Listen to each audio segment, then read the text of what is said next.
ಇವತ್ತು ಭಾರತದ ಬದಲಾವಣೆಯನ್ನು, ಆರ್ಥಿಕ ದಿಕ್ಕನ್ನು ಬದಲಾಯಿಸಿದಂಥ ಒಬ್ಬ ವಿಶ್ವಪ್ರಖ್ಯಾತ ಆರ್ಥಿಕ ತಜ್ಞ ನಾವು ಇವತ್ತು ಕಳ್ಕೊಂಡಿದ್ದೇವೆ. ಡಾಕ್ಟರ್ ಮನಮೋಹನ್ ಸಿಂಗ್ ಅವರು ನಿನ್ನೆ ಕೊನೆಯ ಉಸಿರನ್ನು ಎಳೆದಿದ್ದಾರೆ. ನಮ್ಮೆಲ್ಲರಿಗೂ ಬಹಳಷ್ಟು ನೋವಾಗಿದೆ, ದುಃಖ ಆಗಿದೆ.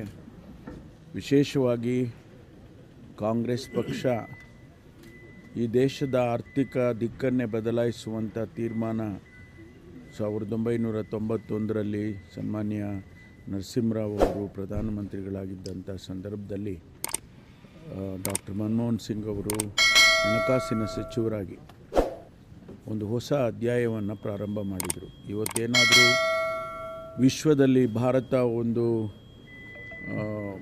ಆರ್ಥಿಕತೆಯಲ್ಲಿ ಹೆಸರನ್ನು ಪಡ್ಕೊಂಡಿದ್ದರೆ ಅಥವಾ ಅತ್ಯಂತ ವೇಗವಾಗಿ ಬೆಳೀತಕ್ಕಂಥ ಒಂದು ಆರ್ಥಿಕತೆ ಭಾರತದ್ದು ಅಂತ ಹೇಳಬೇಕಾದ್ರೆ ಅದಕ್ಕೆ ಮೂಲ ಕಾರಣ ಡಾಕ್ಟರ್ ಮನಮೋಹನ್ ಸಿಂಗ್ ಅವರು.